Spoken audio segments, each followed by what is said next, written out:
आज हम पढ़ेंगे माध्य मुक्त पथ, मीन फ्री पाथ और श्रांति काल, रिलैक्सेशन टाइम। देखिए माध्य मुक्त पथ क्या होता है। हम जानते हैं, हमने पिछली वीडियो में पढ़ा था फ्री इलेक्ट्रॉन्स के विषय में, मुक्त इलेक्ट्रॉन के संबंध में। जो फ्री इलेक्ट्रॉन्स होते हैं वे जो धनायन होते हैं, धनायन का मतलब एक बार फिर से दोहरा लेते हैं इसको। जैसे प्रत्येक परमाणु है, उसके बीच में क्या होता है, नाभिक होता है जिस पर पॉजिटिव चार्ज होता है। इसके बाहर बहुत सारी कक्षाएं बनी होती हैं। इन कक्षाओं में इलेक्ट्रॉन परिक्रमा करते हैं। वे इलेक्ट्रॉन जो नाभिक से दूर होते हैं, नाभिक उन पर कम बल लगा पाता है, तो थोड़ी सी ऊर्जा अगर मिल जाए तो जो बाहरी कोश के इलेक्ट्रॉन हैं जिन पर नेगेटिव चार्ज होता है, वे अपने परमाणु को छोड़ देते हैं और परमाणु को छोड़ करके बाहर निकल जाते हैं। तो जिन परमाणु को छोड़ करके बाहर निकलेंगे उन परमाणु के ऊपर पॉजिटिव चार्ज यानी धनावेश आ जाएगा, जिसको हम धनायन कहते हैं। तो ऐसे ये वे परमाणु हैं जिनसे इलेक्ट्रॉन निकल गए हैं, अर्थात इनके ऊपर क्या है, पॉजिटिव चार्ज है। इन्हीं पॉजिटिव चार्ज के बीच में जो इलेक्ट्रॉन होते हैं वे अनियमित रूप से गति करते रहते हैं। अब जैसे मान लो इलेक्ट्रॉन यहां इससे टकराया जा करके, ये तो अपने स्थान से हिल नहीं सकता। यहां टक्कर हुआ, यहां से यहां पर आया, ऐसे देखो, यहां टकराया, यहां आया, फिर यहां टक्कर इधर गया, फिर ऐसे गया, फिर ऐसे गया, फिर ऐसे गया, ऐसे बार बार ये इन जो धनायन है, जो पॉजिटिव आयन से, उनसे फ्री इलेक्ट्रॉन टकराते रहते हैं। तो टकराने से इनकी डायरेक्शन बदलती रहती है। एक बार यहां टक्कर हुआ, फिर आकर के यहां टक्कर हुआ। इन दोनों टक्करों के बीच में जो दूरी होती है उसको हम कहते हैं मुक्त पथ, फ्री पाथ बोलते हैं। और इस फ्री पाथ के औसत मान को, यहां देखिए, ये दो क्रमागत टक्कर है। एक बार यहां टक्कर हुआ, एक बार यहां टक्कर हुआ, एक बार यहां टक्कर हुआ, फिर यहां टक्कर हुआ। तो दो क्रमागत टक्करों के बीच ये जो दूरी है, इस दूरी को हम क्या कहते हैं, फ्री पाथ, मुक्त पथ कहते हैं। ये मुक्त पथ है, ये मुक्त पथ है, ये मुक्त पथ है, ये है, ये इस तरह से। और इस मुक्त पथ के औसत मान को क्या बोलते हैं, माध्य मुक्त पथ, मीन फ्री पाथ। और इस मीन फ्री पाथ को पूरा करने में जो समय लगता है उसको हम कहते हैं रिलैक्सेशन टाइम। यानी औसत मुक्त पथ को, माध्य मुक्त पथ को तय करने में, या यूं कहें दो क्रमागत टक्करों के बीच जितना औसत समय होता है, उस औसत समय को ही हम श्रांति काल कहते हैं, रिलैक्सेशन टाइम कहते हैं। ये जो रिलैक्सेशन टाइम है इसको हम टाउ से शो करते हैं।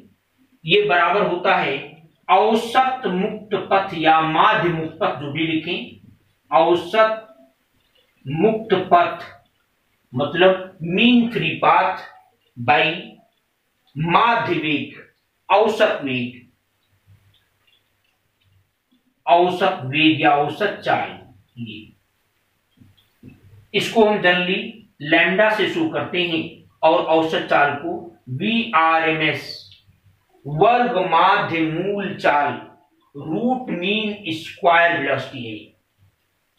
तो टाउ, जिसका मतलब श्रांति काल होता है, श्रांति काल बराबर होता है औसत मुक्त पथ बटे औसत चाल। औसत मुक्त पथ को हम लैम्डा से शो करते हैं और औसत चाल को हम VRMS से शो करते हैं। ये देखें, ये होता है लैम्डा का मान लगभग होता है 10⁻⁻⁹ मीटर, और ये 10⁻⁻5 मीटर पर सेकेंड लगभग होता है। 10⁻+5 मीटर पर सेकेंड लगभग होता है। ये ऊपर जाएगा तो होगा 10⁻⁻14। ये इतना सेकेंड होता है लगभग क्या, रिलैक्सेशन टाइम। यानी दो क्रमागत टक्करों के बीच जो समय लगता है उसका औसत मान लगभग 10⁻⁻14 सेकंड तक होता है। अब हमें पढ़ना है अनुगमन वेग, ड्रिफ्ट वेलोसिटी। देखें, ये मान लो कोई चालक तार है, कोई कंडक्टर वायर है। जब हम इसके सिरों पर विभवांतर उत्पन्न कराते हैं, पोटेंशियल डिफरेंस पैदा करते हैं। कैसे पैदा करते हैं? बैटरी लगा करके। तो क्या होता है, इसकी सिरों पर जब विभवांतर लगाएंगे तो इसमें वैद्युत क्षेत्र पैदा हो जाएगा, इलेक्ट्रिक फील्ड पैदा हो जाएगी। इलेक्ट्रिक फील्ड के विषय में आपने पढ़ा है, इलेक्ट्रिक फील्ड वैद्युत क्षेत्र का मतलब वह क्षेत्र जिसमें कोई भी आवेशित कण बल का अनुभव करे, उस क्षेत्र को हम वैद्युत क्षेत्र कहते हैं, इलेक्ट्रिक फील्ड कहते हैं। तो जब इसमें हम विभवांतर उत्पन्न कराएंगे, उसके कारण इसमें क्या पैदा हो जाएगा? वैद्युत क्षेत्र। जब वैद्युत क्षेत्र पैदा हो जाएगा तो हम जानते हैं इसके अंदर धनायन भी हैं और फ्री इलेक्ट्रॉन्स भी हैं। तो धनायन तो अपनी जगह से हिल नहीं सकते, परंतु जो फ्री इलेक्ट्रॉन्स हैं वे गति करने के लिए स्वतंत्र होते हैं। तो फ्री इलेक्ट्रॉन्स जिस पर निगेटिव चार्ज होता है वो किधर बल का अनुभव करेंगे? निम्न पोटेंशियल से हाई पोटेंशियल की ओर। पॉजिटिव अगर चार्ज होता तो उस पर जो वैद्युत बल लगता वो उच्च विभव से निम्न विभव की ओर होता, यानी हाई वोल्टेज से लो वोल्टेज की ओर। परंतु जो माइनस चार्ज इन पर होता है, जैसे इलेक्ट्रॉन है, तो इन पर जो बल लगेगा वो किधर से किधर लगेगा? निम्न वोल्टेज से उच्च वोल्टेज की ओर, यानी इधर चलेंगे। जब इधर चलेंगे तो मार्ग में जो धनायन है, जो पॉजिटिव चार्ज हैं, उनसे बार बार इनकी क्या होगी? टक्कर होगी, क्योंकि वे तो रास्ते में हर जगह है। तो बार बार टकराने के कारण ये त्वरित गति से आगे नहीं बढ़ पाते, मतलब एक्सेलरेटेड मोशन नहीं करते, क्योंकि बार बार इनका टक्कर होता है। ये बिल्कुल वैसे ही है जैसे आप मान लो साइकिल चला रहे हो और हर 10 कदम पर स्पीड ब्रेकर मिल जाए। जैसे ब्रेकर मिलेगा आप तुरंत ब्रेक लगाओगे, स्लो करोगे, फिर ब्रेकर खत्म होगा, फिर पैडल बढ़ाओगे, फिर आगे ब्रेकर मिल गया। तो निश्चित रूप से आप त्वरित गति से यानी बढ़ते हुए वेग से आगे नहीं बढ़ सकते। तो इसी प्रकार से जब फ्री इलेक्ट्रॉन्स निम्न विभव से उच्च विभव की ओर चलते हैं, क्यों चलते हैं? क्योंकि आपने विभवांतर लगाया है। तो इलेक्ट्रॉन निम्न विभव से उच्च विभव की ओर चलेंगे, और जब ये चलते हैं तो बार बार धनायनों से टकराने के कारण ये त्वरित गति से आगे नहीं बढ़ पाते, बल्कि ये नियत सूक्ष्म वेग जो बहुत कम होता है, एक नियत सूक्ष्म वेग जिसकी वैल्यू लगभग 10⁻⁻⁴ मीटर पर सेकंड, -4 मीटर पर सेकंड, प्लस नहीं -4 मीटर पर सेकंड, इस नियत सूक्ष्म वेग से आगे की ओर बढ़ते हैं। इसी नियत सूक्ष्म वेग को अनुगमन वेग कहते हैं, इसको वीडी से, ड्रिफ्ट वेलोसिटी कहते हैं, इसको वीडी से प्रदर्शित करते हैं। तो पुनः सुने, जब भी हम किसी चालक तार के सिरों पर विभवांतर लगाते हैं तो जो फ्री इलेक्ट्रॉन से, जो मुक्त इलेक्ट्रॉन हैं, वे निम्न विभव से उच्च विभव की ओर गति करते हैं। मार्ग के धनायनों से, पॉजिटिव आयन से बार बार टकराने के कारण ये त्वरित गति से आगे नहीं बढ़ पाते, बल्कि एक नियत सूक्ष्म वेग से आगे की ओर बढ़ते हैं, जो लगभग 10⁻⁻⁴ मीटर पर सेकंड होता है। इसी वेग को हम अनुगमन वेग कहते हैं। एक इंपॉर्टेंट परिभाषा है। अब हम पढ़ेंगे हेडिंग अनुगमन वेग तथा वैद्युत धारा में संबंध, यानी ड्रिफ्ट वेलोसिटी और इलेक्ट्रिक करंट में संबंध। देखिए, मान लो कोई कंडक्टर वायर है, कोई चालक तार है, इसके एकांक आयतन में स्मॉल n इलेक्ट्रॉन है, यानी पर यूनिट वॉल्यूम में स्मॉल n फ्री इलेक्ट्रॉन्स हैं।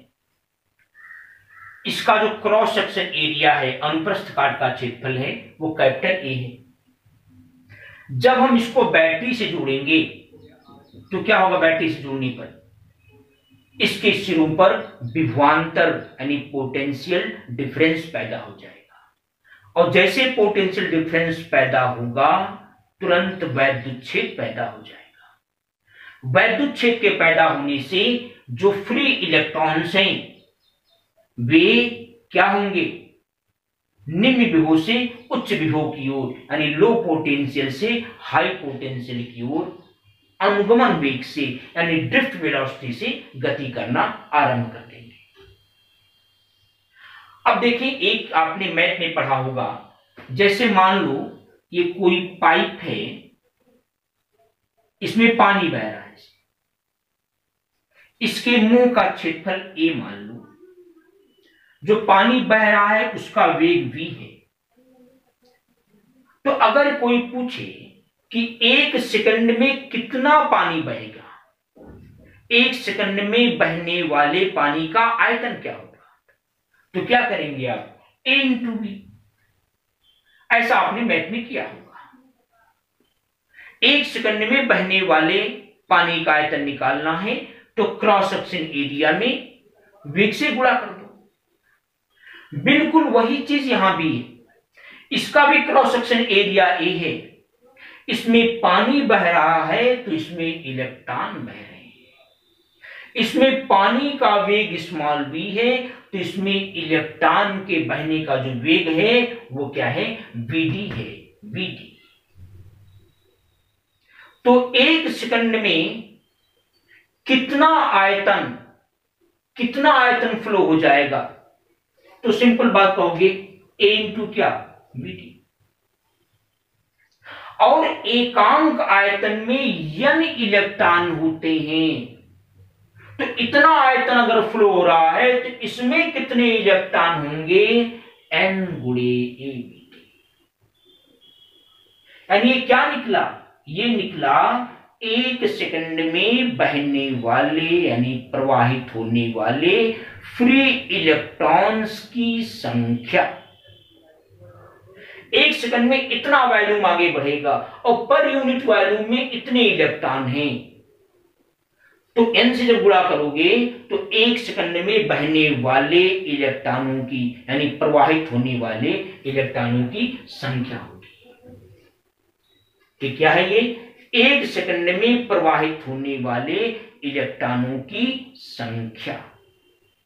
और हम जानते हैं क्या कि एक इलेक्ट्रॉन पर जो आवेश होता है वो आवेश कितना होता है, उसको हम स्मॉल ई से शो करते हैं। इसकी वैल्यू कितनी होती है? 1.6 10⁻⁻19 कूलम, जिसको संक्षेप में स्मॉल ई से व्यक्त करते हैं। तो 1 सेकंड में इतने इलेक्ट्रॉन फ्लो हो रहे हैं और एक इलेक्ट्रॉन पर इतना चार्ज है, तो 1 सेकंड में बहने वाले आवेश की मात्रा क्या हो जाएगी? इसमें हम क्या करेंगे? इसमें हम ई से गुणा कर देंगे, ENAVT। पुनः समझें, ये 1 सेकंड में बहने वाले इलेक्ट्रॉन की संख्या है और एक इलेक्ट्रॉन पर आवेश कितना होता है? स्मॉल ई। तो जब स्मॉल ई से गुणा करेंगे तो क्या मिलेगा? 1 सेकंड में बहने वाले आवेश की मात्रा। यानी ये जो मिला ये क्या है? ये 1 सेकंड में बहने वाले आवेश की मात्रा है। और आपने वैद्युत धारा की परिभाषा पढ़ी है कि 1 सेकंड में बहने वाले आवेश को ही हम वैद्युत धारा कहते हैं। तो चूंकि ये 1 सेकंड में बहने वाले आवेश की मात्रा है, इसलिए ये I कहलाएगा, वैद्युत धारा कहलाएगा। थोड़ा इसको क्रम से लिख लें। I बराबर हो जाएगा NEAVT। ये हो गया वैद्युत धारा और अनुगमन वेग में संबंध।